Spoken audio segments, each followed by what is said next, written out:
All right, good evening, everyone. I'd like to call to order this Committee of the Whole meeting and welcome everybody to the Council chambers this evening. We're glad you're all here. The second item on the agenda is disclosures of pecuniary interest. I'll ask any member if they have any pecuniary interest they'd like to declare. Seeing none, of course, you can declare one at a time if you need to.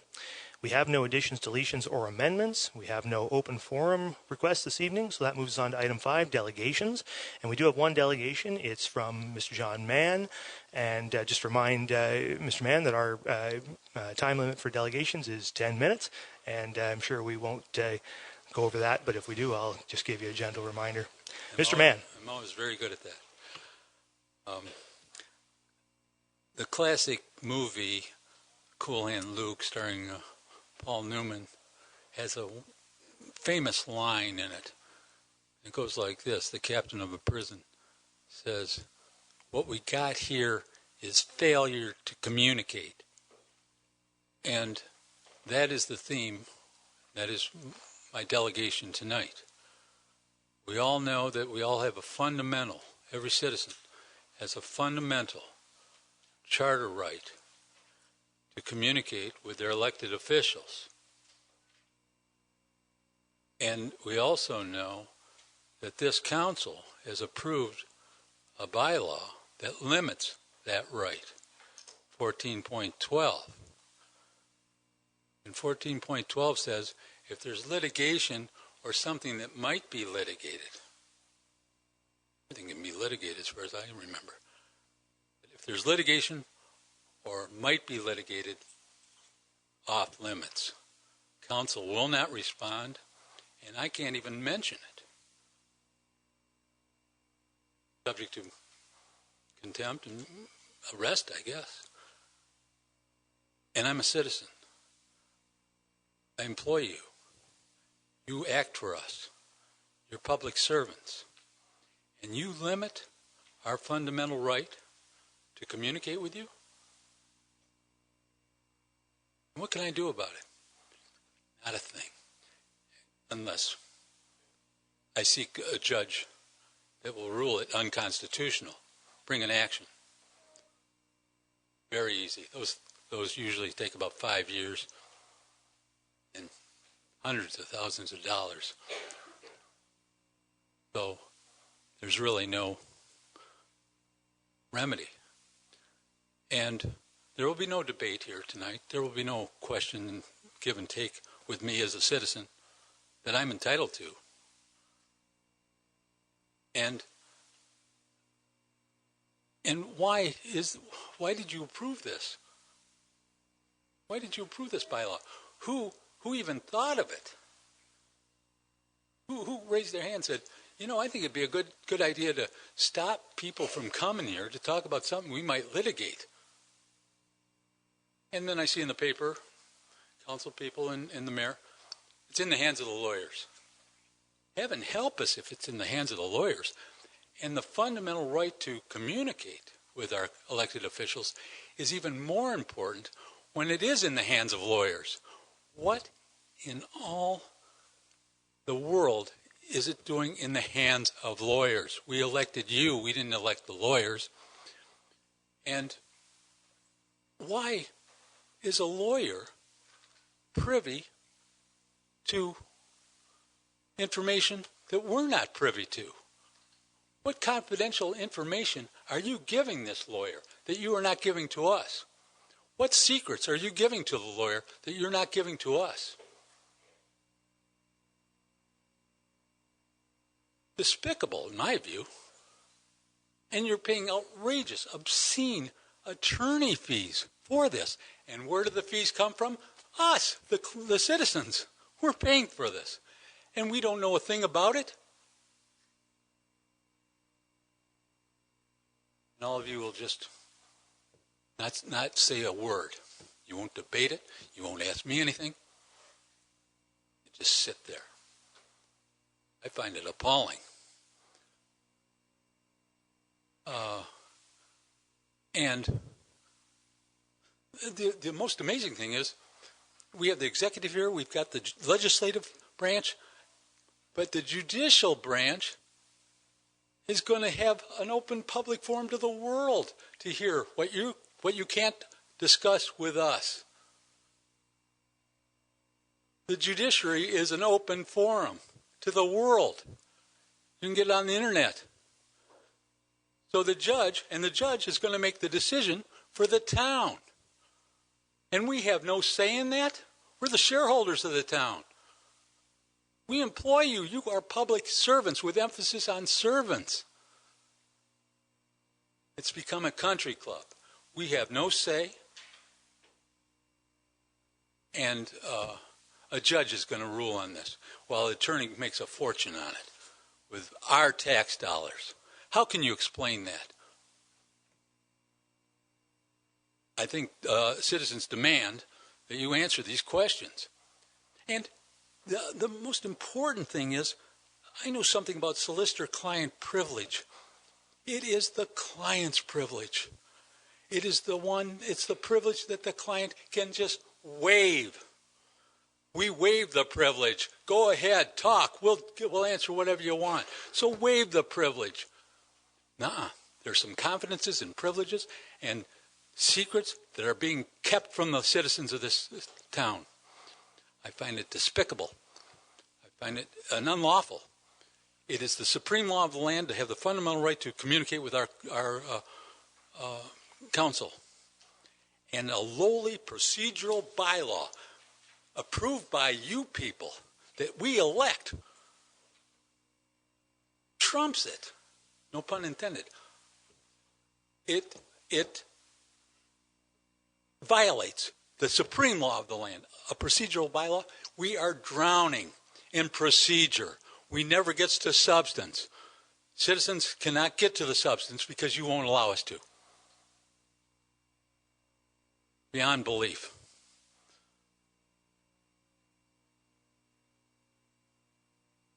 I have these senior moments occasionally. I can't remember things.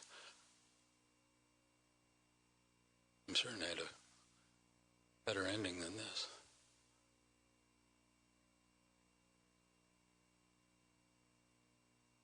Well, that's right. Thank you for pointing that out. The public conduct policy. That's on the agenda. I read it. You can include that. And there will be no debate on that. I'm sure it'll just go through. Public conduct. It arguably, when there's litigation, that's the most important thing for the citizen to know about. So they can provide input to you as to how to proceed. And it is the thing that you avoid totally. I ask that you repeal that bylaw. It's unconstitutional, it's unlawful, and I ask that you answer the questions that I've raised here today.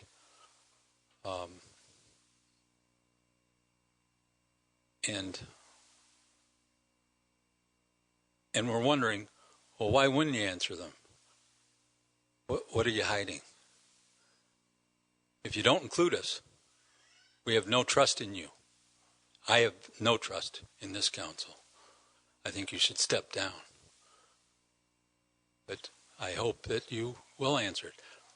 I'm certain that will not happen, and I don't anticipate any questions, because I think it's unlawful to have a debate here. I think that's part of the procedural swamp, as I call it, that drowns substance. Thank you. I guess I've pontificated enough. Thank you, Mr. Mann. Questions or comments from Mr. Mann? Being none, thank you very much. So that moves us then on to, we have no public meetings, so it moves us on to item 7, report of municipal officers, and 7.2, general government. And the first one is a staff report on the public conduct policy, and the clerk has the report. The clerk. Thank you, and through you, Mr. Mayor. So the policy for the public conduct applies to members of the public whose behavior and actions are unreasonable, frivolous, and or vexatious. And this policy is recommended through the Ombudsman's Office, and it encourages municipalities to adopt the policy to ensure that the municipality undertakes fair and consistent reviews that are well documented and communicated to the individual.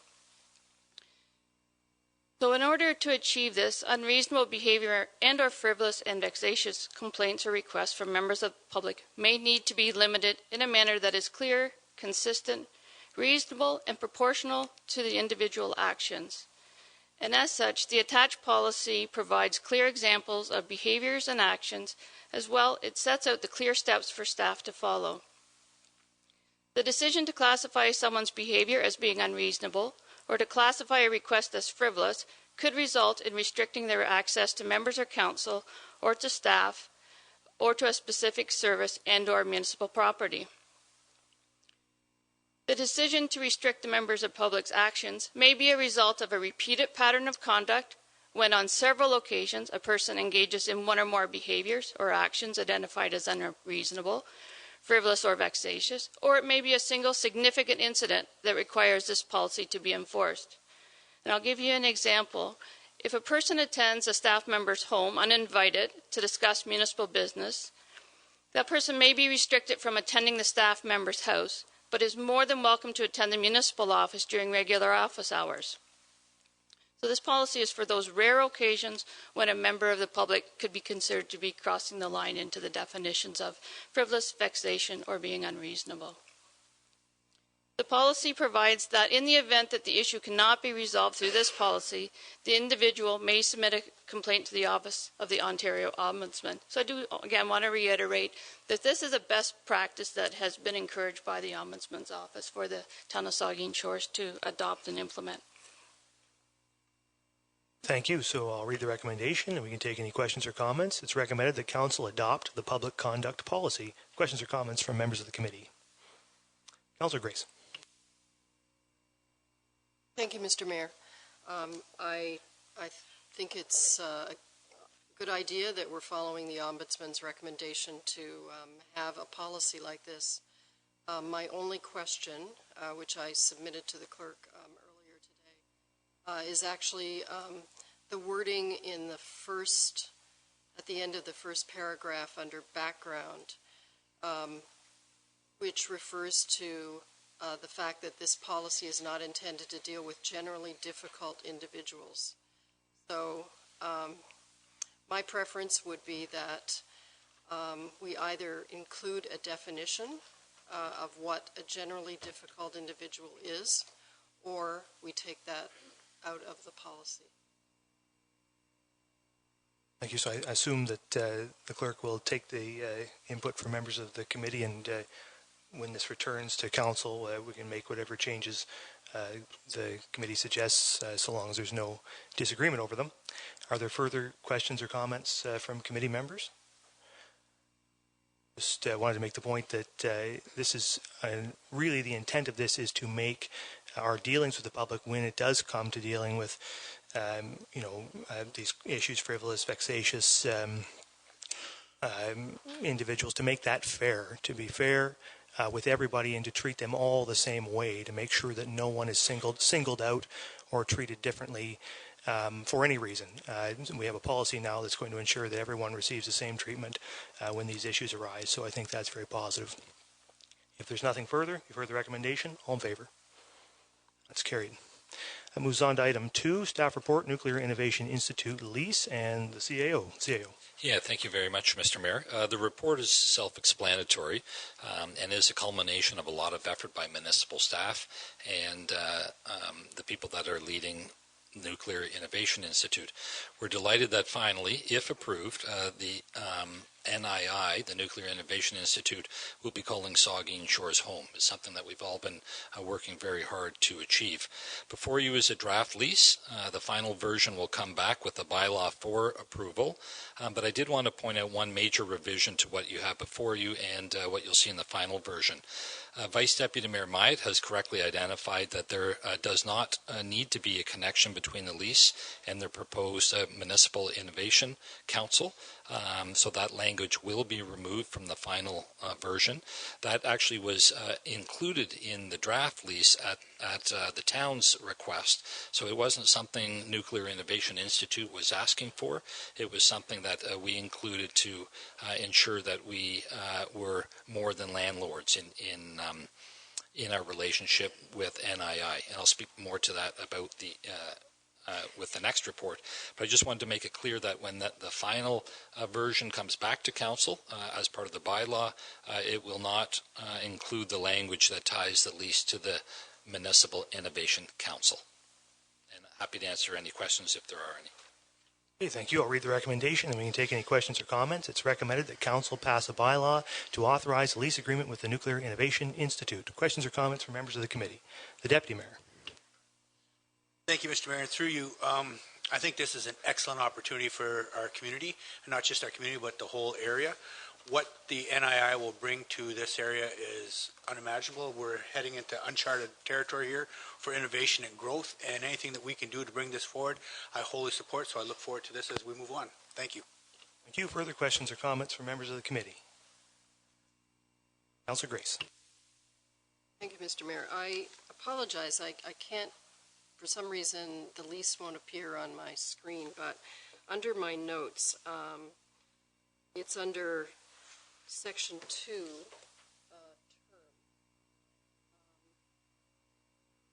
There is an A section, and then there's another A section. Then I have a question under B, which is, does this mean that an additional lease would be for no more than renewal period going to be on? Through you, Mr. Mayor, yes, it would be a 5-year term and renewable for a 5-year term. When we get to that point, if either party wants something different, we could negotiate that. Okay, thank you. Anything further from members of the committee? I just agree with the Deputy Mayor. This is a tremendous opportunity, something that we've been striving for and are now about to achieve, and it's very exciting, and it's going to be once we're able to get our police moved over into their new home to see this get underway across the street from here. It's going to be very exciting, and I do appreciate the CAO's flexibility and willingness to take into account the comments from members and making sure that this lease is in keeping with the wishes of council. So, you've heard the recommendation. All in favor? That's carried. So that moves on then to item 3, staff report on the Nuclear Innovation Memorandum of Understanding and the CAO. Yeah, thank you very much, Mr. Mayor. And some of the things I'll say is a repeat. And I am also trying to train myself not to say the NII. As members of council and the community may know, NII is branded without the. So NII will be a wonderful feature to our community, and it's an opportunity for us to be much more than landlords. To be just the landlord with an institute of that caliber in our community is something that leaves a lot on the table. Having an international level innovation institute literally 15 giant steps from our offices is an opportunity that is rich with potential, and it's something that we want to fully embrace. The MOU speaks at a very high level and can be non-binding if council wishes, about the special host community relationship that could be possible. So it talks about something that's possible in the future. It talks about a special relationship as the host community, and again, an opportunity for the town of Saugeen Shores to be much more than just a landlord. Although we're not signing the MOU tonight, it is hoped that members will recognize the opportunity that presents itself before them at quite literally no risk at this point, and would be an early indication of our desire to work closely with NII. I'm happy to answer questions from members of council. I'll read the recommendation, then we can take questions or comments. It's recommended that council pass a bylaw to authorize the Memorandum of Understanding between the Nuclear Innovation Institute and the town of Saugeen Shores. Questions or comments from members of the committee? The Vice Deputy Mayor. Thank you, Mr. Mayor. Thank you for your report, Mr. CAO. I'm extremely 100% in support of the NII. I think it's a wonderful initiative and one of the better things that's happened in this community, certainly in recent years. So I look forward to that opportunity, and I share our Deputy Mayor's comments. It's going to be a wonderful, wonderful initiative. If I may ask you, Mr. Mayor, I believe that if this recommendation is approved this evening in regards to the Municipal Innovation council that the actual formal approval would not happen until the August meeting. Is that correct? That's correct. If this is approved this evening, I think before the August meeting, if I may, there are some questions I do have, Mr. Mayor, and I would hope that Council would consider these for the August meeting.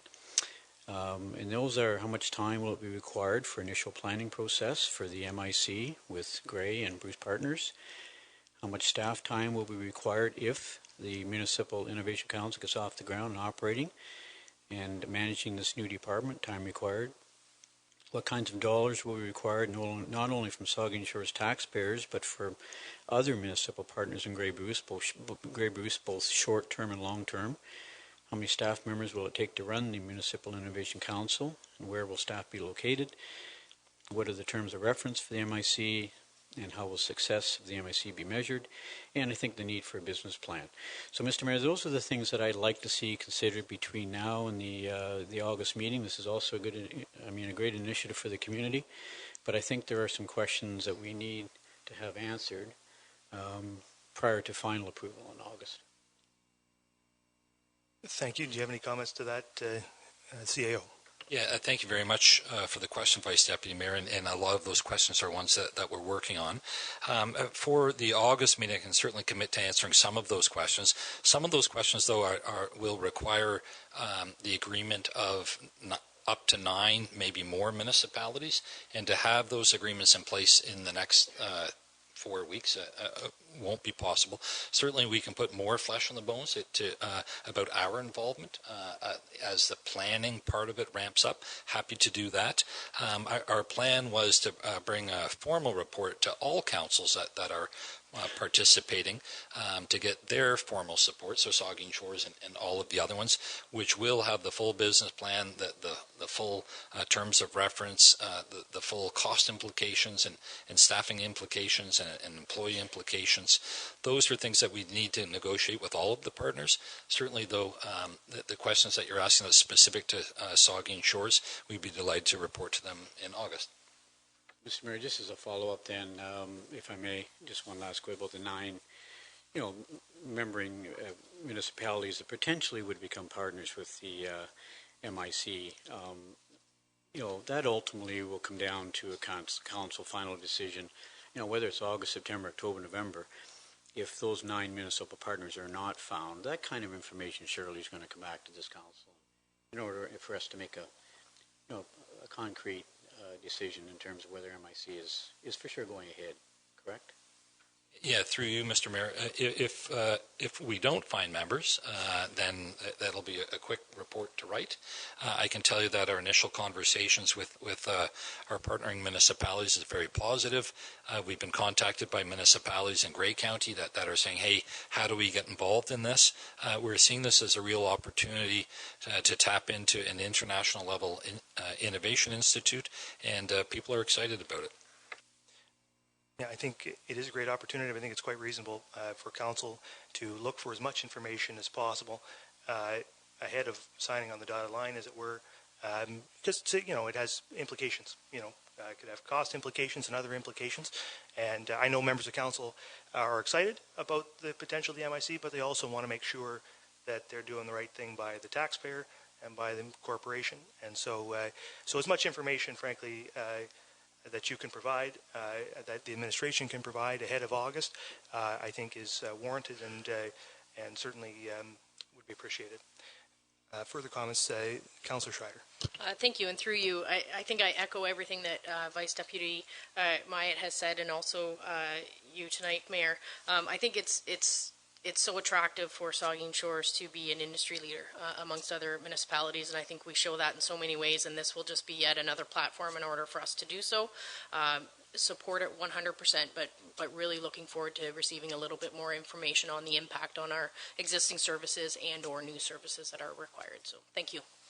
Thank you. Other questions? Councillor Grace. Thank you, Mr. Mayor. In looking at this Municipal Innovation Council idea, I think it's a great idea.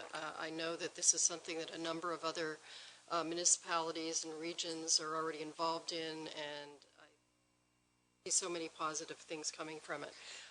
There is a phrase that's used under the agreement section. It's page 43 of our agenda, where it says NII will act as the governing organization to support the MIC. So if I could ask for more definition of exactly what that means. Thank you. Yep. Very good. Anything further? Seeing nothing else, you've seen the recommendation. This will be forwarded on to Council for further consideration in August, and that will be the opportunity to hear back some of these questions about these questions that have been asked. So, all in favor? That's carried. Thank you. That moves us then on to the staff report, item 4, on request to purchase road allowance adjacent to 801 Stephen Street. And the clerk? Thank you, and through you, Mr. Mayor. So the owners of 801 Stevens Street have submitted an application to purchase part of the Stevens Street road allowance adjacent to their property. The applicant's driveway onto Stevens Street and amenity space encroach onto these lands. The applicant is proposing to construct an addition to the existing dwelling that does not meet the required rear yard setback. Acquiring part of Stevens Street road allowance would allow the applicant to own the land that they currently occupy, as well as construct their desired addition without a need for a minor variance to the rear yard setback. Staff have reviewed the request and have informed the applicant that staff do not recommend selling the land at this time. The applicant has received staff's response and is requesting council reevaluate staff's recommendation. So that's the purpose of this report. So I highlight for you that in preparing staff's recommendation to retain the road allowance, we took into consideration the encroachment of municipal land policy that's currently in place and our official plan policy, which both encourage municipal land to be retained for municipal purposes. The OP specifically encouraged us to review whether there is any potential for future uses of the property, and although there is no clear vision or immediate identified need for the land, staff had identified that there is a possibility that the land could be used, and I have listed a few uses. It could be used for a green space, a utility corridor, road widening, active transportation route, parking, future building lot, tourism-related initiatives, maintaining the established character of the neighborhood. And as I've said, we have no identified need for it, but those are possible potential uses. So without the plan and vision for this area, staff do not know the future use of the subject lands. However, we see potential for the future public use. If the applicant is unsuccessful in purchasing the land, the option to apply for a minor variance remains available to them with respect to their addition to their home. You may wonder if negotiating a size of the land smaller than the original request is an option, and yes, it is, but it is not recommended as it sets a precedent for neighboring property owners to submit an application of a similar nature. This report cautions council against selling their land without a clear vision and future of the use at this time. Thank you. Then we have a recommendation. I'll read it, then we can take questions or comments. It's recommended that council accepts the staff recommendation to retain the Stephen Street road allowance adjacent to 801 Stephen Street. Questions or comments from members of the committee? Councillor Mayette. Thank you, Mr. Mayor, and through you, a couple of questions and a comment. First, the question, as it appears on the attached map, the property is called 801 Stephen Street, and the back of the property goes on to McVicker Lane, but it identifies Cameron Street. So am I seeing this properly that Stephen Street and Cameron Street are actually two parallel paths along one another, and one of them is actually the road that people drive on every day in front of the boat launch area, the North Harbor, and then Cameron Street is actually Boulevard Lawn Corridor, right? Am I seeing that properly?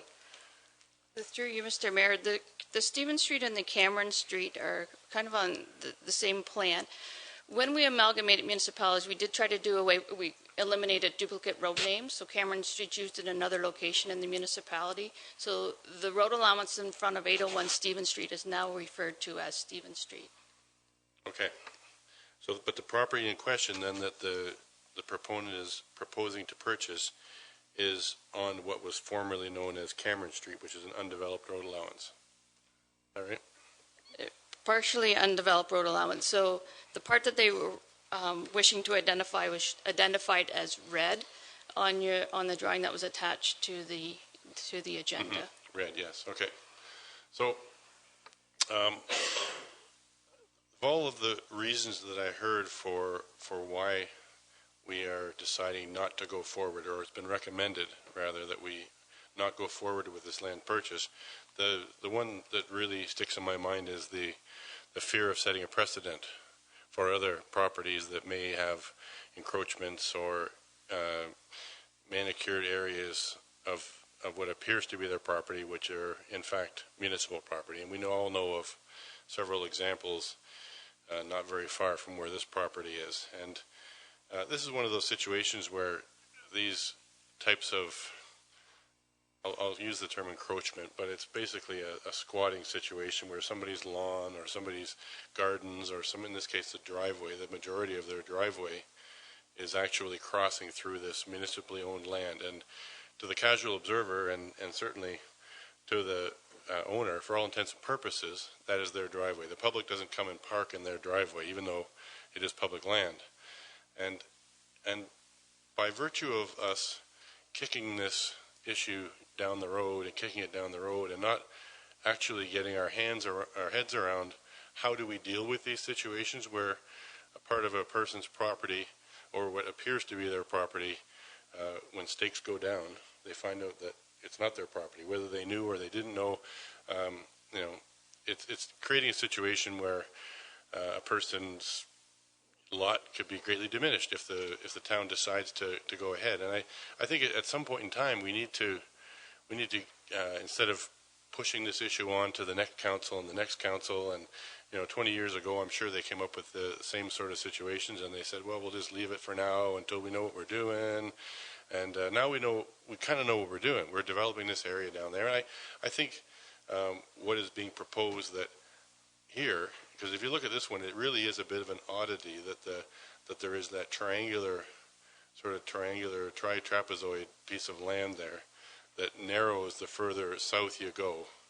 And as far as putting a parking lot there or developing it into a park or a building lot in what is essentially the front yard of this house, it seems to me that it makes some sense for us to consider at least the possibility of turning this land into usable revenue. We have a legacy fund which we're actively trying to build up through the contributions of municipal taxes and windfalls, wherever they may come to us. And this to me seems, this along with a few other ones in the area, seems to me an opportunity for us to actually recoup some money here and say that, yes, we're not going to turn your front yard into a parking lot, and maybe negotiate a price that works for him, because we know that if the owner here is not successful in being able to purchase a piece of this land, he's going to be right back looking for encroachment so he can put his addition on the front of his house and come within the 1 meter or whatever it is, the distance from the property line to put an addition up. So I'm going to be not supporting the recommendation, because I think that we really need to start to look at where we have these bits and pieces of land throughout the municipality, and in this case, very close to the waterfront. It would have a fairly significant value, and be able to turn those into usable assets, put it in the legacy fund, and maybe be able to use that money in a shorter period of time to build real infrastructure that we need, i.e. a recreation center, pool, baseball diamonds, those types of things. So I for one, am not going to be supporting his recommendation. I think it's something that we need to look at. We need to take advantage of these opportunities as they come along, and there are more of them in the same neighborhood. Thank you. Further questions or comments from members of the committee? Councilor Schreier. Through you, perhaps just a question. When we're looking at our official plan, will we look at surplus land that the municipality owns? And I know through the Parks and Rec master plan, parkland was looked at as surplus or not surplus. But do we look at other parcels of land that perhaps will or will not have a purpose with the municipality through our official plan review? Through you, Mr. Mayor. So typically we don't look at it through our official plan review, but you can do it as an independent review. Further questions or comments from members of the committee? I think the one thing that I would say is that we have this, it gets a little complicated when you get off onto road allowance, because the driveway actually in question in front of this property actually jigs just a little bit in front of the neighbor's property there, and I think that so what you end up doing is carving it up in a way that maybe benefits one property and is a detriment to the neighboring property. And I think that my suggestion would be, I guess, if council was going to consider this, that it should, Councilor Mayette suggests that the property be put up as, or be put up for sale, I guess, or declared surplus for revenue. But I wonder if you would consider the entire property and decide whether it ought to be declared surplus and then sold in some way, as opposed to just parceling it out this way, because I think it's going to be a complicated exercise because neighbors are involved, and it's a piece of municipal property, so we're going to be involved in that carving up process. But anyway, there doesn't seem to be the Vice Deputy Mayor. Comment. I think I will just. I not sure it's a wise thing to be selling public land. I think if you ask the people from Green Street District, there's 5 or 6 property owners down there. I think if you ask them, maybe they'd be very willing to buy some property too. I think we made the decision. Well, town of Southampton back in 1999 made the decision to sell off 45 sections of property out in Eckford Avenue, and we're still dealing with 20 of those neighbors out there. How many years later? What's that? 19 years later, we're still dealing with those 20 residents trying to settle up that land sale. Saugeen Township has made a practice of not selling off public lands on our waterfront in particular. If I was the neighbor at 805 to the north of this property, and I knew that someone was going to be building 20, 25 feet out in front of me and blocking part of my vision towards the harbor where I always had good vision, I'm not sure I'd be real happy about that. And I think there's a certain piece of character down on that little corner that kind of adds to Stephen Street, the way it's shaped right now along that roadway. So I will be. Linda's our clerk has done a lot of good work on this, and if the resident decides they want to put an addition on their house, there's an encroachment and minor variance application process that the resident can follow. We have a committee of adjustment, and they're welcome to come and make that application. And whether they're successful or not, I guess the committee of adjustment have to make that call. But there is an avenue for them to make that application. So I think we need to be cautious with selling public lands. I'll be supporting the recommendation. Okay, thank you. If there's nothing further from any members, you've heard the recommendation. I'll ask all in favor. Opposed? That's carried. Okay, that then moves us on down the agenda to 7.7, communications and petitions for Committee of the Whole information. And there are 12 items there, and I'll just ask any member if they have any comments or questions with regard to any of those.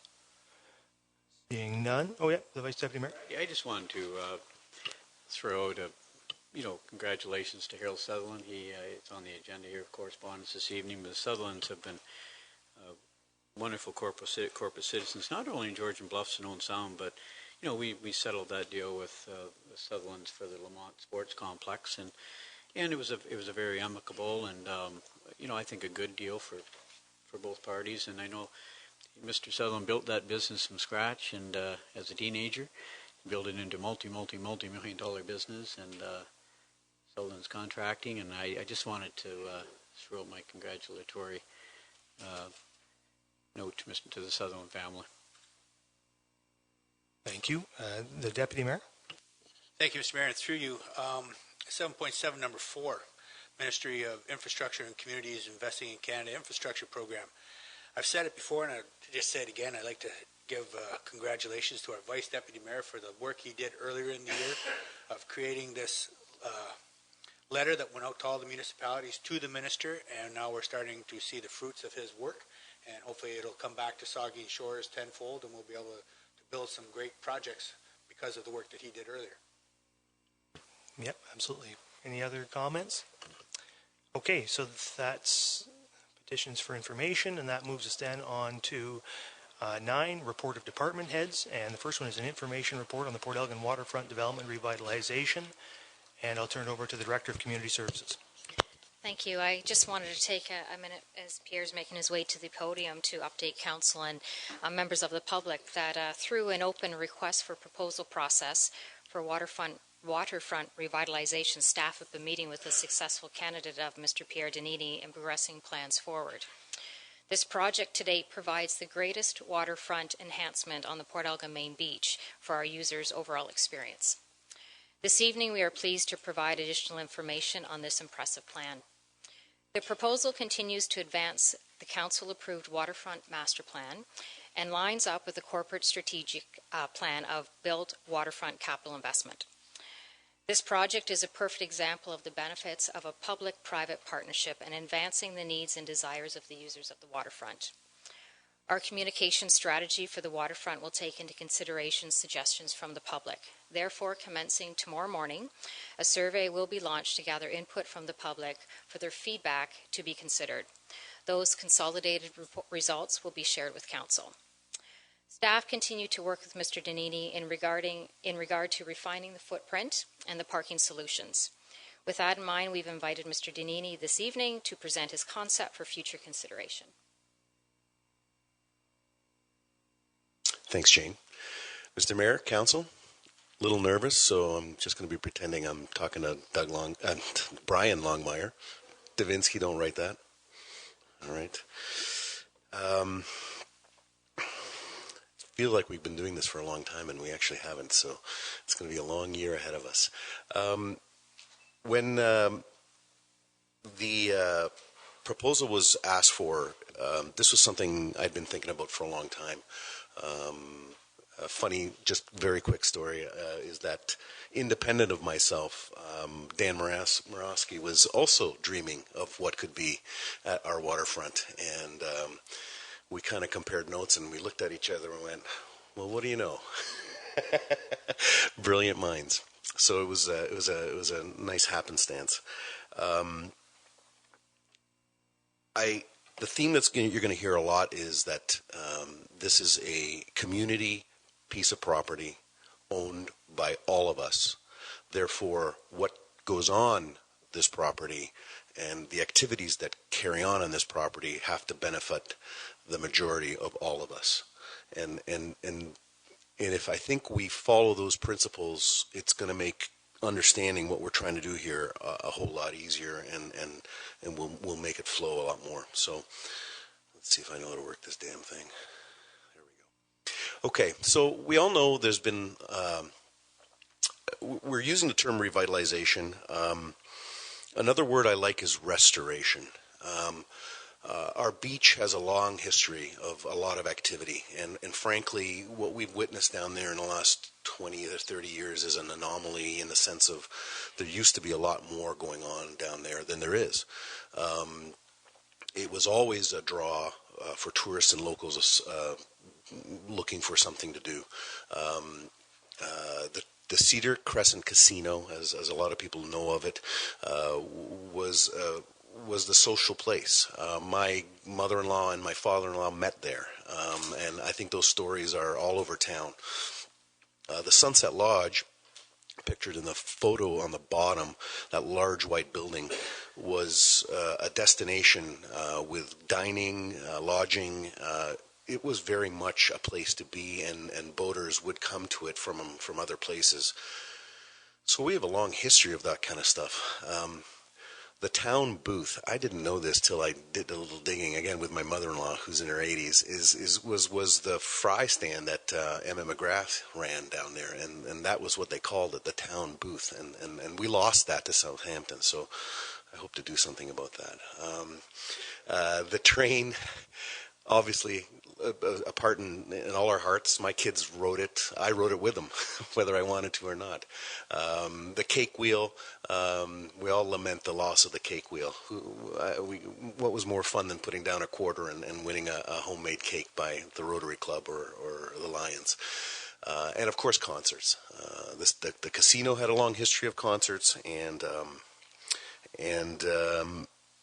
it was a gathering place. But we lost our way, and I don't think it's pertinent to say why we lost our way. I think we just did, and what we can change is the present and the future, and that's what we're here to do.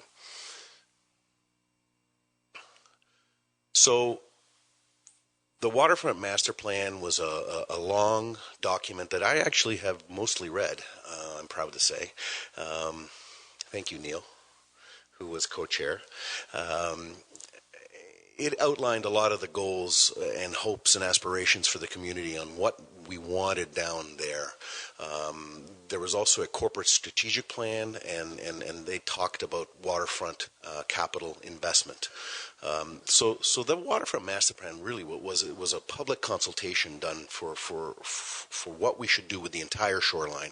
The harbor was just a portion of it, the harbor in Port Elgin. But two of the things that really stood out to me is we want to create a destination, and we want a destination where people can have experiences. Locals, people that are all-time, full-time residents here, say to me, we don't go to the beach for two reasons. And one of the reasons is it's crowded. When I say, well, no kidding, beaches are crowded. They said, but the more important reason is there's nothing to do. They could take crowding if they had a reason to be down there.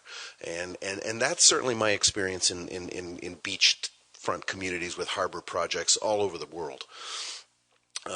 Community land for all of us. I've mentioned this. I'm going to repeat it a bunch of times. I think it's very important. Private-public partnerships are the way of the future. It is the way we're doing a bunch of things, and it is going to be the only way government is going to be able to achieve a lot of its goals.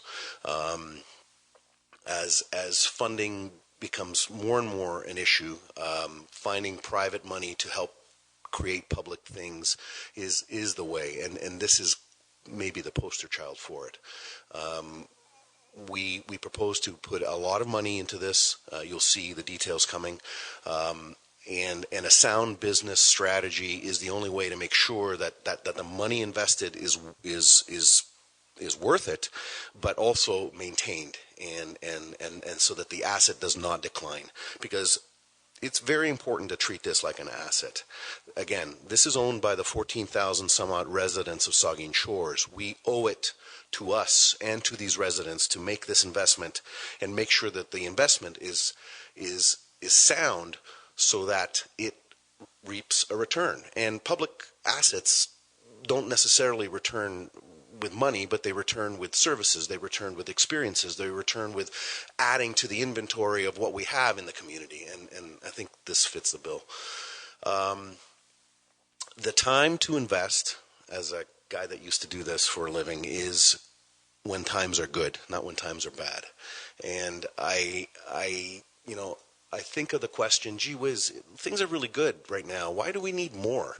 Why do we need more jobs? Why do we need more GDP? And my simple answer is it's bad karma not to make investments. And it is really important to invest when times are good, because when times are bad, you don't get that opportunity. You wish you had of, but usually when times are bad, the constrictions prevent you from doing it. So my opinion is that because times are good, it is the right time to invest in our infrastructure and create something. This project will have a minimal financial impact for taxpayers, hence the public-private partnership. And we've talked about this as an asset. All right, so some details. February of this year, the municipality called for a request for proposal publicly on social media and otherwise. There was approximately a 30-day period where we all had opportunities to submit, and this was our submission. Our vision here is to create a public square at the water's front. Squares are places where people gather, where people meet for various activities. They have a sort of warmth to them, a cocooning almost effect, and we feel the harbor front is a perfect spot for it. We want to respect the past and pay homage to it. Actually, before I start into this, I want to say that this is vision, proposals, and concepts. We expect to work with staff, public consultation piece, which we'll talk about later, and we fully expect that this vision will evolve. So nothing's chipped in stone, I guess is what I'm trying to say. So again, back to paying homage to the past, we propose to name this the Cedar Crescent Village. It's a wonderful name that has a connection to the past via the casino. A village evokes a warmth and a let's go to the village type of thing, and has been used successfully as a tourist destination elsewhere, which I think we can piggyback off of. The anchor to this village will be the restaurant called the Whitefish Grill. Whitefish is a natural resource, evokes the Great Lakes. I wanted to avoid harborside, waterfront, any cliches. I wanted to pick a name that made sense to the Great Lakes.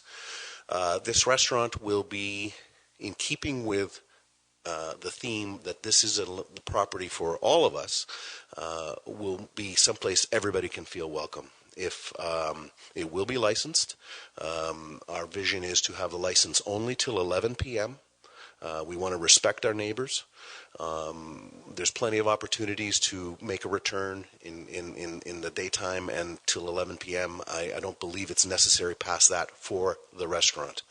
What kind of restaurant is it going to be? It'll be a place my wife and I can go for a glass of wine and a piece of fish. It'll be the kind of place the ball team can go down and get a pitcher of beer and some wings. And it'll also be the place that visiting engineers to one of our suppliers can go down and enjoy the scenery. So it really will be something for all of us. We propose a conference center called the Hall at the Cedar Crescent Village. Again, a conceptual name. This will be an all-purpose hall available to corporate clients, private weddings, any of that sort of activity will be there. It'll be our hope is that it'll seat 300 people on the second floor of the restaurant, and will be a space that is subdividable so that it can work for breakout groups. It can work for smaller groups. It can work for nonprofits, anything like that, any place that needs a meeting place. And of course, it'll be overlooking Lake Huron. So what else is going to go on down there? I'm going to skip to the bottom point and then come back to Kids Camp, because Kids Camp is going to need a lot more talking to. We propose a feature called the Sunset Tower. It is, you'll see it here on these elevations. It's the thing that sticks out the most, obviously. It's a feature we've seen in other waterfront communities, good for selfies, for wedding photos, for graduation photos, for tourists, for receptions. It is built in next to the banquet hall so that it can fit as a reception area for corporate events. Something to make it sort of stand out. I think I want to. All right, so what goes on in the middle there? There's a middle section. You can see it in the bottom diagram. I have handouts here, by the way, for everybody. So one of the first things I think we'd like to see going on down there, because we do want to fill this with life, is kids programs. I grew up in London, and when you didn't have money to go away to a cottage, you went to the PUC and signed up for kids camps and showed up on Monday morning, and you were busy for 5 days. And it was a wonderful thing, and it was a low-cost thing, and it really helped get through the summer. And we'd like to start doing things like that. I know the municipality does some things like that. We want to talk to them about what we can do to help to augment that, or take over the programs ourselves and run them down there. I don't think it'll be anything better to see on a Monday morning 150 kids with camp counselors saying, okay, you're in drama comp, you're in environmental sciences, you're going to learn how to windsurf today, and these guys are going to learn how to hit a volleyball properly. Our vision is that will help create a real life to the area and be a really great service to provide. So the next slide, before I go into more explanation, is a site plan, a proposed site plan. You'll see the lake, and you'll see that the building facing the water has got a bend in it, and it conforms to what is called a dynamic beach line, which is what Saugeen Valley has suggested. It has got a feature in the middle. And then it has what we're calling a beach-appropriate retail on the other side. So the middle is I want to backtrack actually something. To make this successful, and we talk about commercial viability, it's important that we make it viable beyond the 8 to 12 weeks that we call summer around here. And because frankly, 8 to 12 weeks, it's be pretty easy to run a commercial enterprise down there for 8 to 12 weeks. And if I just wanted a restaurant down there for those weeks and maybe a little bit on the shoulder season, I'd be fine financially. But again, this property is all of ours, and it needs to benefit all of us. And the way I think it benefits all of us is for it to be a 12-month destination. We propose an outdoor skating rink in the middle. It will be piped in. It will not be weather dependent. Think of Nathan Phillips Square in Toronto. Think of the ice in Kitchener-Waterloo at their City Hall. And think of families skating on New Year's Day as a sort of an event to welcome the new year in. That's just one of the many things I think we can plan for that. Minor league hockey can do practices. It won't be a full size, but we can do lots of different fun things down there. In the summertime, we fill it with sand, put volleyball courts in it. What's good about that? Anybody who's driven down to the beach may have noticed we're losing some beach. And I propose that we can reclaim some of the beach for the municipality's use down on Harbor Street between Green and Izzard Street. There are volleyball courts there. They could be relocated here, and then we would have that land to do something else with, we as a community. Let me just... What's this? Those are elevations, just so people get a sort of an idea as to what these things are going to look like.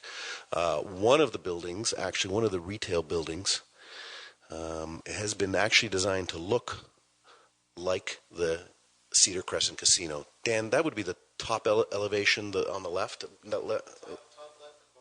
Right, top left and bottom right, has been designed to look like the Cedar Crescent Casino, and that will be a beach-appropriate retail.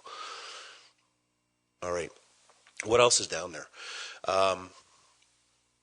Beach store, rentals, bicycles, things for seniors, things for kids, appropriate beach retail. What does that mean? It means that there won't be a dollar store down there. It means that whatever is down there, you won't even notice it because it'll fit, because it'll be obviously something that belongs down there. And we will work with the town in consultation to make sure that that's something that makes it financially viable, again, which is important, but fits. So there's the skating rink / volleyball feature in the middle. But what else goes on in there? That's a big community space. We are prepared to have consultations with every community group, because what I would like to see in there is art shows. I'd like to see open air plays, community fundraisers, markets, movie nights, buskers, concerts. Part of becoming a destination is being able to have a venue that can hold a decent amount of guests. And I'd like to bring back the cake wheel, which may mean an application for a gambling license. We're looking into it. It really would be something I'd like to do. So that space will be programmable. Additionally, the lands in question do encompass what is the flea market right now. We would like to repurpose that, move it in. It's on the diagram. Flexible programming space. I think we can do better with our market space down there. I think the type of vendor, the type of market that this sits on the most valuable community piece of property should match it, and I think there's a lot we can do. We're going to create semi-permanent stalls, semi-permanent area, and encourage it to become more of an artisanal space. And I don't believe Wednesday is the only day that can be a marketplace down there. I look forward to a Saturday morning market and possibly more. That space, again, will be open to lots of community groups. We want to create some more things for kids down there, since we are taking away the mini putt, which to me had questionable use to begin with, especially for the amount of land that was being used for it. There will be a kids' play zone within this complex. I don't want you to think arcade. I want you to think activity area where you go in and you come out tired and sweaty and gee whiz, I threw 50 basketballs, Dad, and I got 6 in, that kind of stuff. It'll be a good place to have a birthday party. It'll be a good place to have a gathering, and it'll be open year round. So I guess I put off talking about the train as long as I could. My kids grew up with a train. Most of us grew up with a train, and we'd like to bring a train back. But we want a train that fits. We want a train that fits in 2019, and we want a train that is viable and sustainable. Our train, our proposed train, will be electric. I think 6 or 7 year old will barely tell the difference. It'll be a flexible machine that can go on any terrain. We will not be tied to tracks. We will be able to determine the optimal path with staff that is best for the community. My dream is to use it as flexible transportation, because when the Whitefish Grill closes at 11 o'clock, I would like to take all those people uptown. And because we have lots of viable businesses uptown, and I'd like to find ways to connect the beach to the downtown more often. So that's just one sort of dream.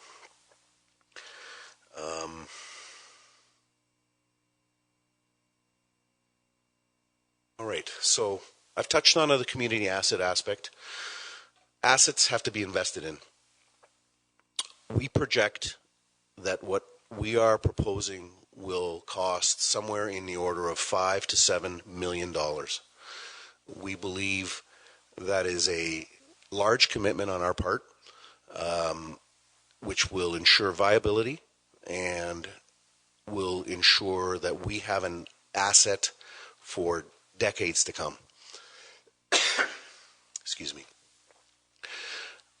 Assets need to be invested in, and people that invest in assets need returns.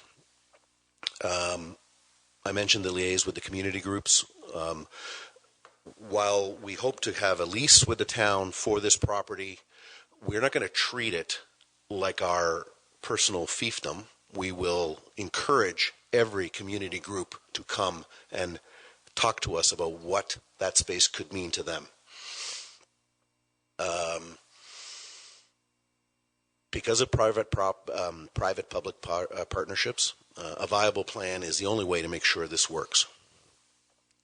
We expect and encourage regular reviews with the municipality, formalized. Not just on the paper. We want to make sure it happens all the time, because we want to be happy with what's going on, and we primarily want the people to be happy with what's going on. We opened the Queens 16 years ago in 2002. And I remember in those days, we were always worried about the next restaurant that would open. Oh my God, we're going to lose a quarter of our revenue. Somebody else is opening. It was foolish. And 16 years later, my friend counts over 60 places you can eat lunch in this town. We're not even talking dinner. And the Queen's just had its biggest year ever. And I say this only to illustrate the fact that investment brings activity. We can't be afraid of making investments because investments are good for all of us. If we start attracting boaters from Michigan, conferences, national level corporate conferences, because we can finally house them in a place we're proud to house them, that is going to only raise the economic bar for all of us in town. And that is truly our goal, to make an investment that will increase the inventory of usable assets so that when an engineer needs to make a decision about whether to come to work at Bruce Power or somewhere else, they want to work here because there's a lot of things going on. We ran some models. There's no discussion that the impact of this center will be significant. 72,000 direct visitors, direct GDP impact over 4 million, indirect over 8, almost 100 jobs, and lots of taxes. So clearly, it's going to have a positive impact. What's very important to us is to make sure that everybody knows what we're doing, why we're doing it, and we listen to everybody's voice. And this is the beginning of that process. So thank you for your time. If you have questions. Thanks, Pierre. I doubt if there'll be any questions about any of that. Okay, good, because I got someplace to be.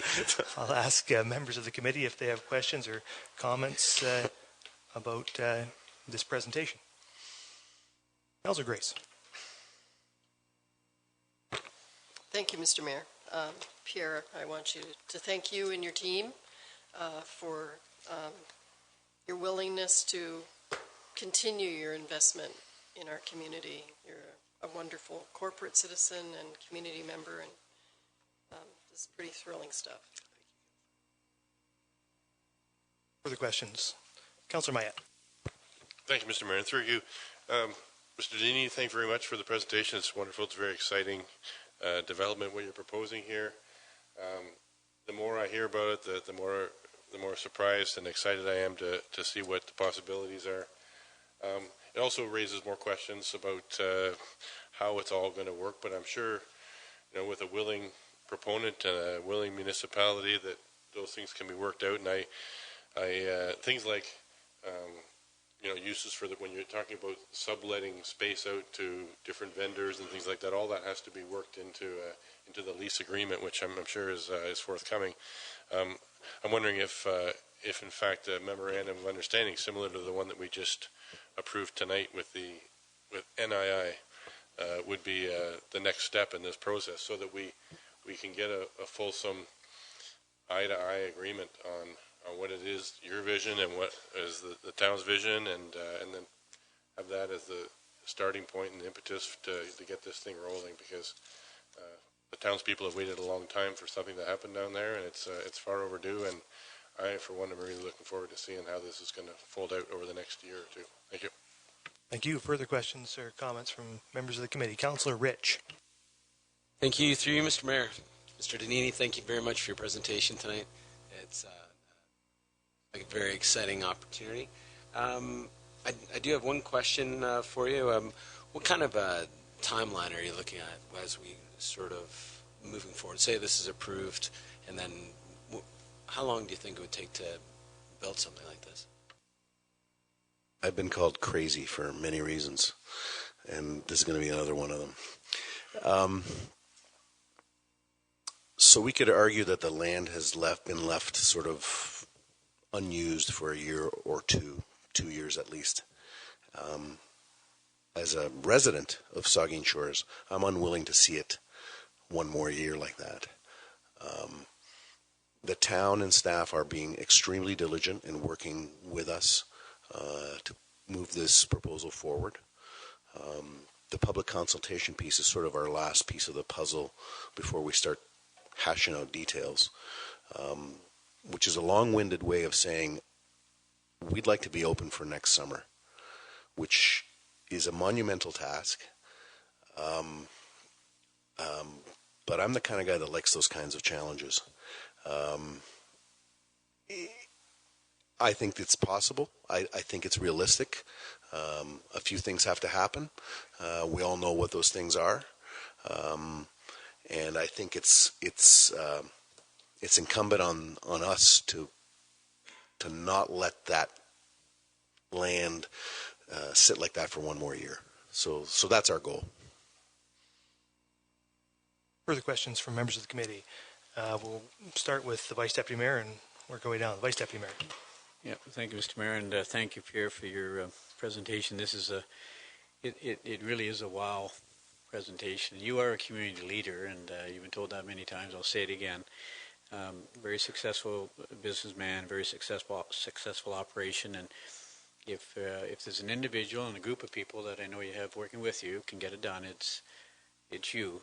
And there will be fear among some community members, I'm sure, and because there are those, and me included at times, saying I just like to keep it the way it is, and people do resist change, and I do sometimes too. And what do you say to those individuals that fear change, that resist change? What's the messaging? I before you answer that, I hope that you get off on the right foot, and I hope that the community embraces what you're trying to do. $5 to $7 million is a significant stick your neck out investment, and so I really hope the message gets off on the right foot, and that a significant portion of the community embraces what you're trying to do, that we get positive messaging out there, because I think there's so many good things in this proposal that make so much sense. And so the one question I had was, what do you say to those people that are fearful, that resist change like I do sometimes? That's the first question I have. I resist change too. Just ask my wife. The dollar commitment is significant for one big reason, which is it telegraphs our commitment, because that's a lot of money, no matter how you slice it. There's no way I or my partners are entering into a venture without our hearts in it for that kind of money. We could have proposed to just build a restaurant. A restaurant by itself would be a wildly profitable thing down there. That would have been really easy to do, but that's not the way I view that property. And with respect, I think that maybe has been the view in the past, and we need to change that. We need to think more as collectively of what's good. So that commitment means that the change is going to be well thought out, and with everything I have at stake for it. So that means this isn't willy-nilly change for change's sake. This is change that's going to be good for us. I could argue that this is not change. This is restoration. This was what was always down at the beach. We're just bringing it back. A 2019 version. We have different economic realities in 2019 than we did in 1963. So we got to suit things for the times. And then I could get really philosophical and say, look at the totality of humanity's endeavors. It's only about change. It's not the change that's the problem. It's how we manage it. Thank you. And two other just quick comments. You can use that, Mr. Mayor, in your... I have two other quick comments. And I have a 5-year-old grandson and a 7-year-old granddaughter, and I spend lots of time with them, and we've been on some wonderful vacations together.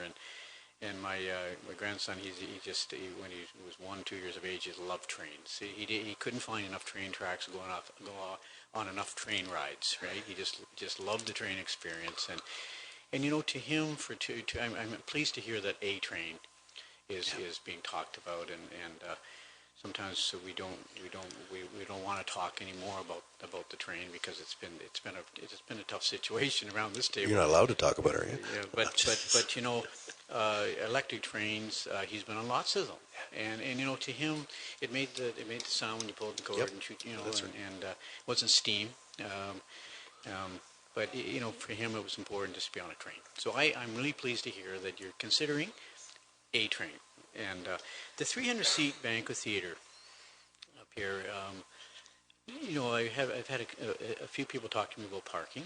So a few people have seen or heard about the plan, and you put on a regular occurrence, put 300 people in that banquet facility. Can you talk just a little bit about parking, because it is a bit of a concern to We've submitted our proposal, and we don't have the information back yet, but here's the theory, okay?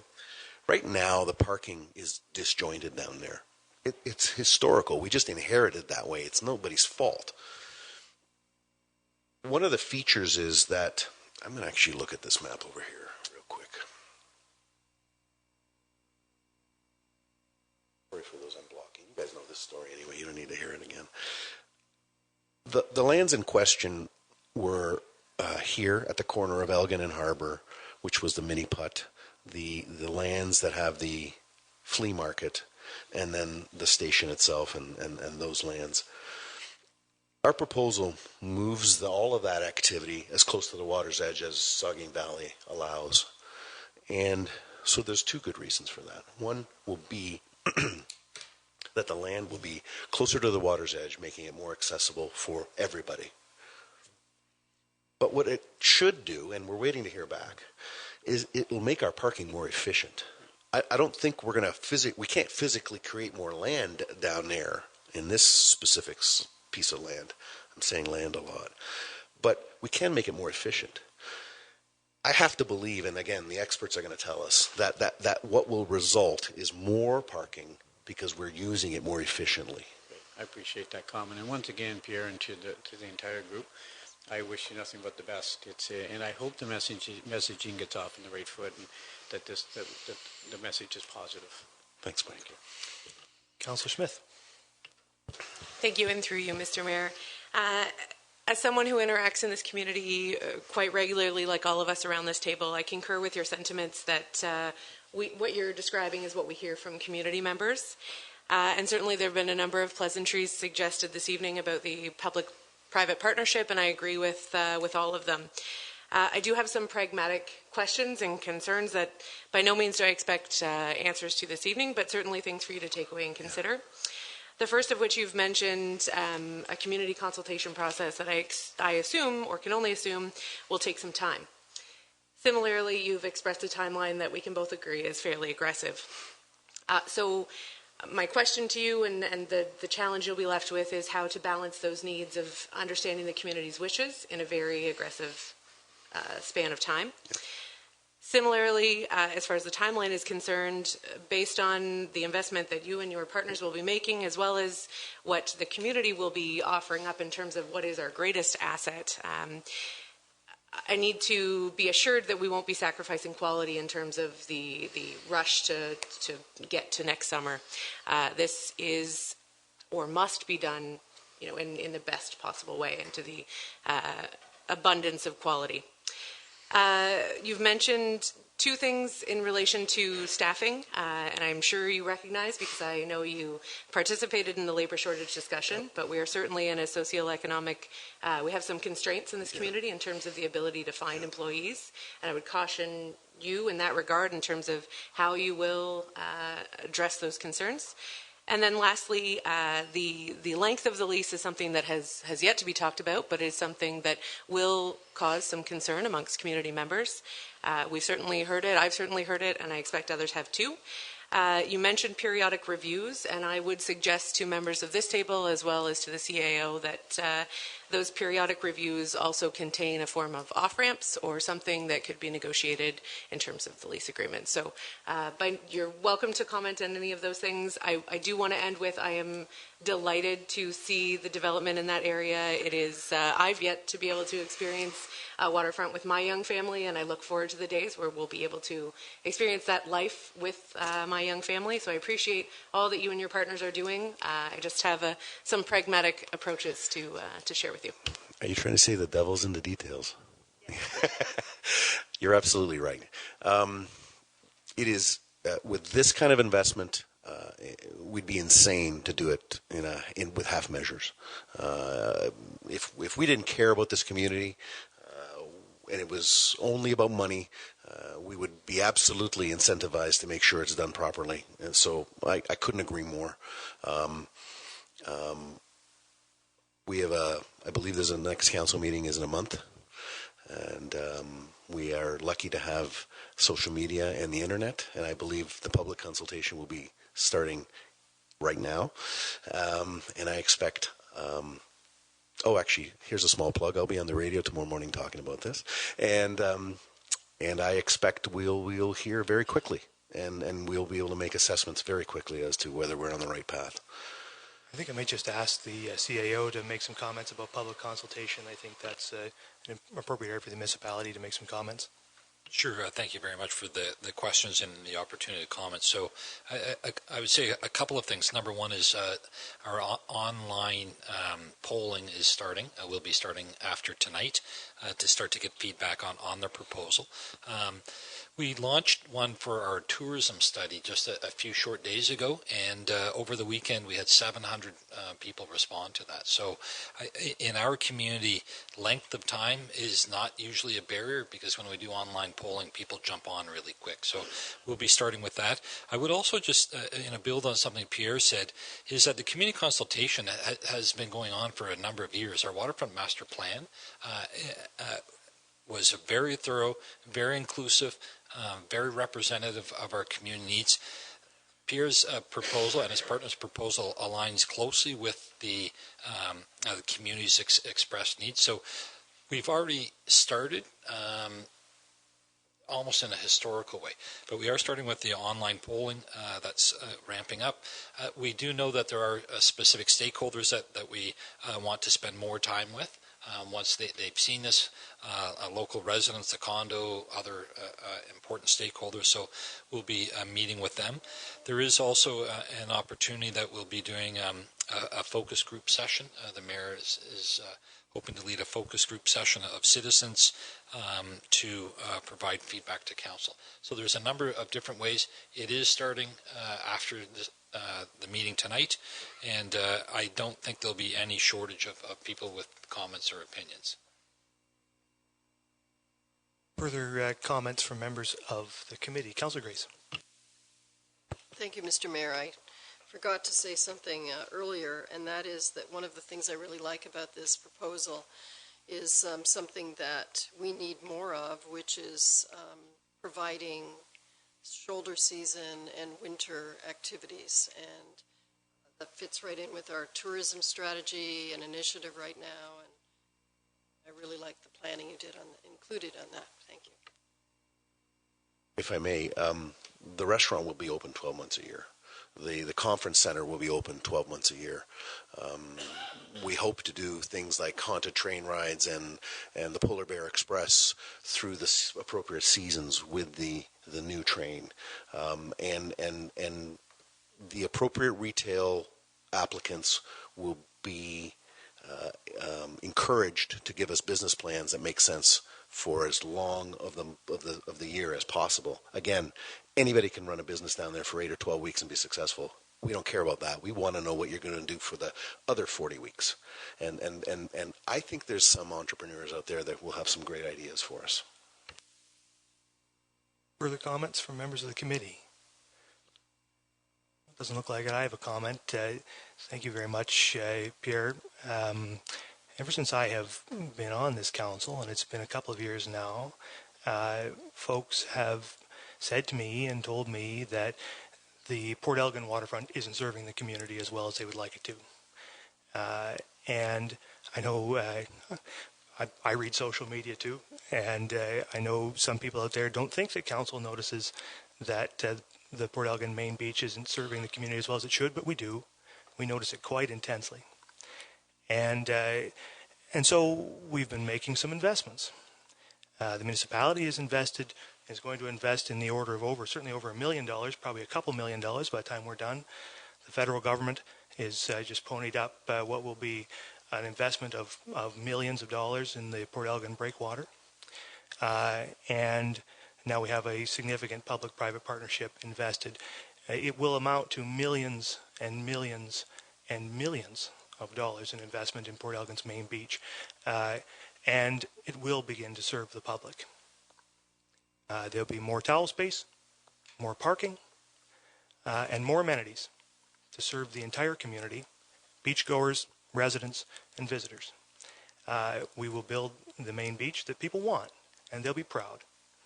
And that's what we want for our community. Primarily, we want people to be proud to have their friends and relatives and visitors come to our community and visit our main beach.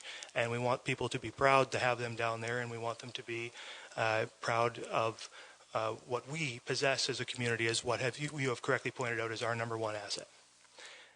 So that is our intention. We're looking forward to hearing back from members of the public. I think the Vice Deputy Mayor said it well in that we hope that the public views this as the tremendous opportunity that it is. We look forward to constructive feedback because, as you said, it isn't written in stone.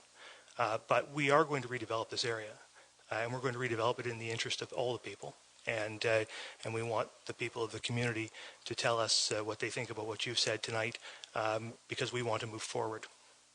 So thank you very much, Pierre, and we very much appreciate your time this evening.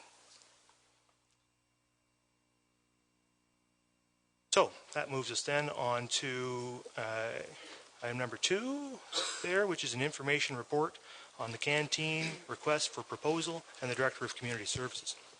Yeah, I really just wanted to share 2 points out of this this information report, and really based on the level of service expectations expressed by members of council, the existing canteen provider will not be renewing their agreement for this term, and staff will be embarking on a competitive process to securing a future canteen provider.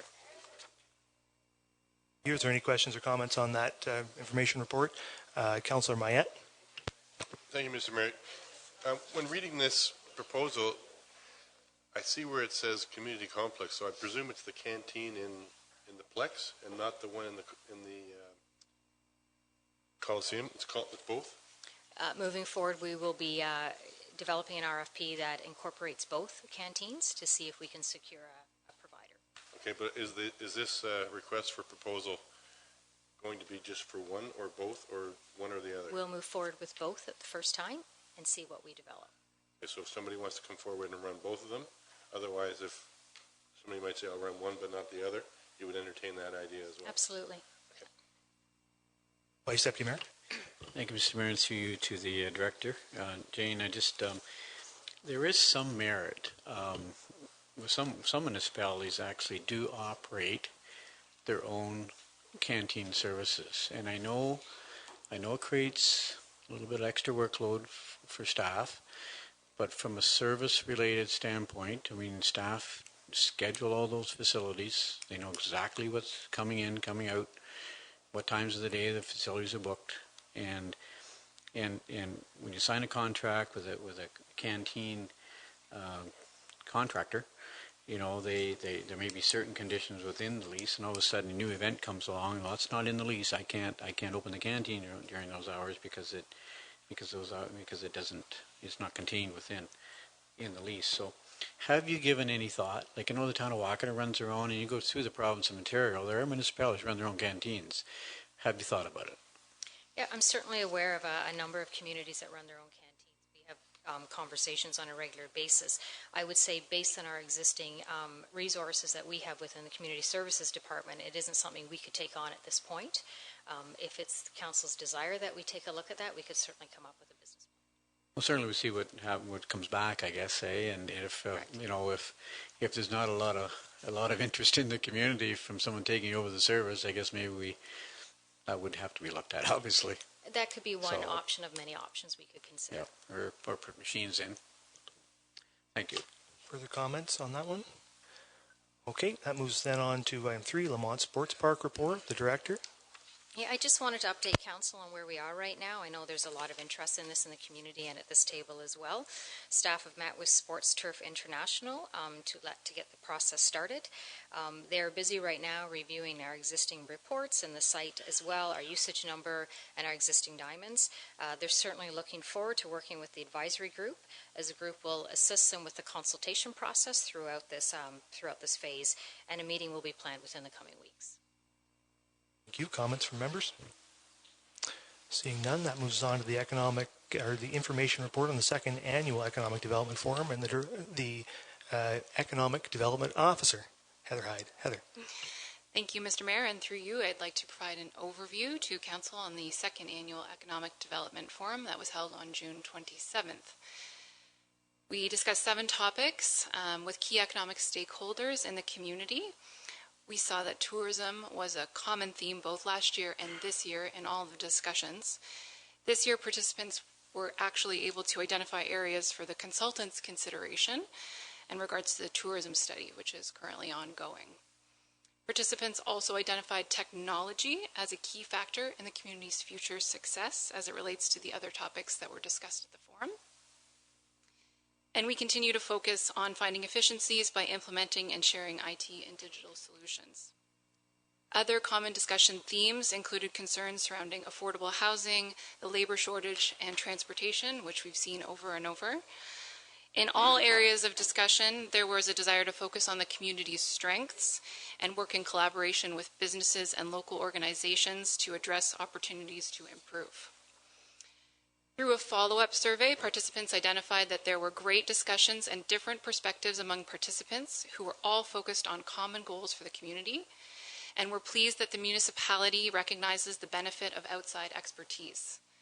Participants also suggested that we seek representation from a broader age range for future forums, which we will be doing in the next year.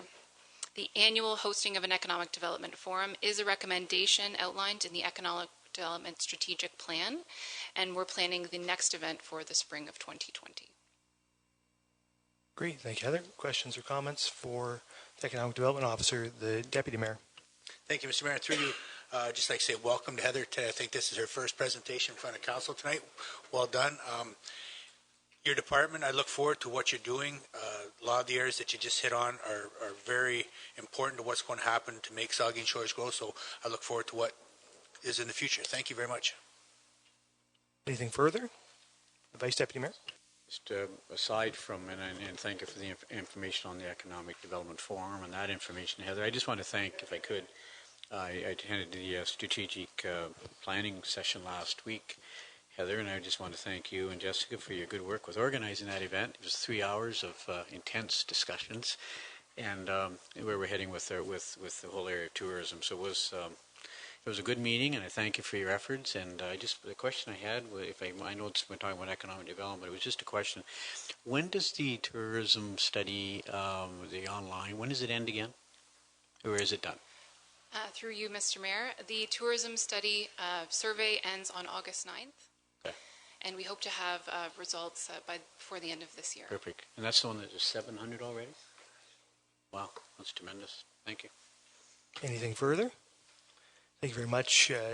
Thank you very much, Heather, and thank you for your efforts on the Economic Development Forum. I know a lot of folks in the room are very grateful for the town's effort in doing that, and much of that is due to your efforts, so thank you. So that moves us then on to item 5, information report on employee benefit plans. And does the Director of Corporate Services have any comment on that? Any questions or comments? And Diane is here as well, so nope. Yeah. Okay. Thank you both very much for being here, and thanks for the report. That moves us then on to an information report on the official plan review update. And does the Director of Infrastructure and Development have any comments? Sure, I'll be very quick. I just want to give you an update as to where we're at. So our next steps will be to work with our advisory committee and to identify the top priorities, and then we'll bring that back as information to you guys to see what was identified, and we'll move into reviewing that. At those times, that's when we'll be reviewing again with the province and seeing where they are to ensure that we're moving forward and not having any issues with the Bill 108 or any changes from the province. Thank you very much. Questions from members?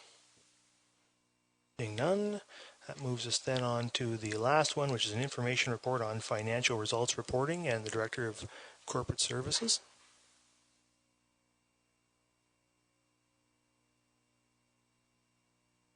Through you, Mr. Mayor, this report just sort of outlines sort of the reporting timelines that we'd like to bring to council. We've discussed it and we just wanted to sort of share it with you, and if you would want any feedback or any changes, just please let me know and we'll bring what like. Thank you. Questions from members of the committee? Thank you for this, for laying this out for us. I think this kind of reporting is something that we need, and it's important that we have, and I'm glad to see you have a plan for executing that. So thank you for presenting that. There's nothing further on that, then that is the last report of department heads, and we have no new business and no close to public. So it's after 8 now, so we'll do a lightning round, a quick round of announcements by members, if there are any. The Deputy Mayor. Thank you, Mr. Mayor. Quick reminder, everybody, that this is Marine Heritage Weekend coming up in Southampton. If you have some time, come down and see the cardboard boat races. Everything starts Friday night at the museum. There's a barbecue and social gathering, but the cardboard races, the kids are fantastic. The boats are great. I don't know if Councillor Mayette is in one again this year. You are? That's got to be a big boat. So come on down there. And it ends, I mean that in all good terms. And it ends with a fantastic fish barbecue by the firemen. You got to be careful. He speaks after you, so the Vice Deputy Mayor. Mr. Mayor, just 3 quick things. I just want to congratulate Prance. They celebrated, and you were there and you spoke well, and you were part of the cake cutting ceremony, but 50 years running, you know, it's called the Southampton Craft Show, but it's in Prance, and 50 years in the making now, and you may want to comment on it too, but it was a well-attended event this year, literally thousands of people. This past Saturday, I attended with Councillor Carr, and our Deputy Mayor spoke well, and Councillor Grace was there, but we attended an interpretive sign unveiling in Saugeen Township. The interpretive sign speaks to history relating to agriculture in Saugeen Township, and I just want to throw a big thank you out to Bill Streeter. Bill did all the research for that interpretive sign, spent hours and hours and hours on it, and did a commendable job. And the other person I want to thank, doesn't get enough thanks sometimes, is Tracy Edwards.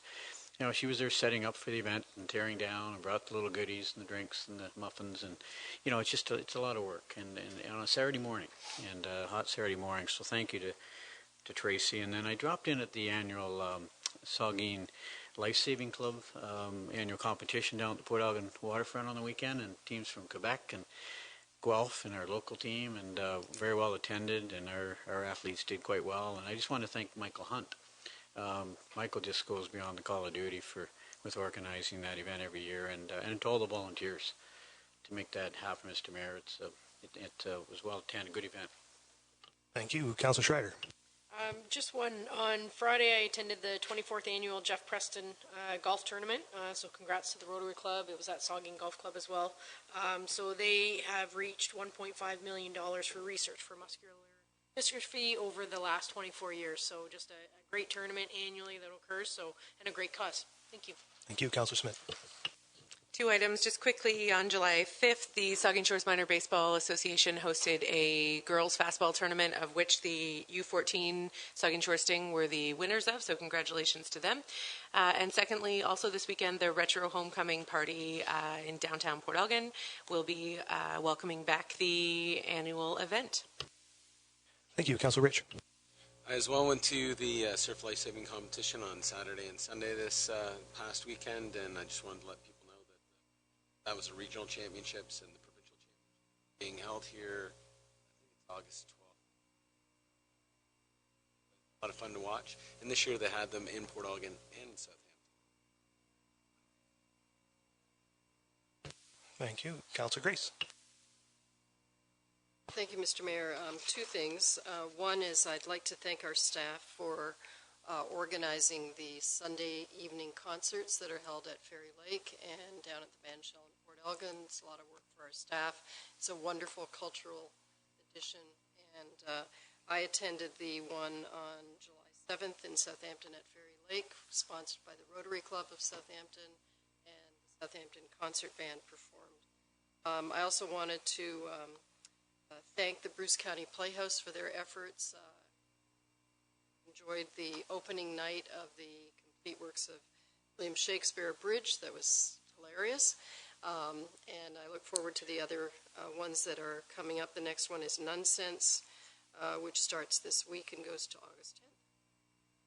I'm just going to double back for a second to Councillor Smith. Councillor Smith. Sorry, I apologize. I would also like to recognize the management at the staff here at the corporation who facilitated a staff appreciation luncheon this month as well, particularly given these hot days and long days with a tremendous amount of work that's being done. I would just like to echo the appreciation from management team as well for recognizing the staff.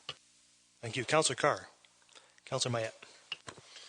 Just two things. I'd like to point out the unfortunate passing of two very significant members of our community since we last met on the 24th of June, and those being most recently Doug Earl. If anybody who's ever been to a Lions Club barbecue over the past probably 30 years, then you've eaten hamburgers or sausages made by Doug Earl. He was a stellar member of our community. And of course, former mayor of Saugeen Township, former warden of Bruce County, Harry Tatey, has passed away also in the last period. So everybody would take some time and remember those people and their thoughts. That would be appreciated.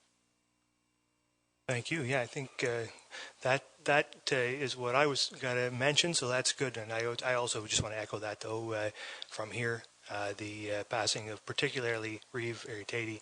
I think it's important to recognize that in this place because he made a tremendous impact on what we do today, and all those folks who came before this council set us up for the success we're experiencing today and deserve our recognition and respect. So, yeah, well, with that, I think I'll ask for a motion to adjourn. Moved by Councillor Smith, seconded by the Deputy Mayor. Nobody wants to adjourn then. All in favor? We stand adjourned until 25 after the hour.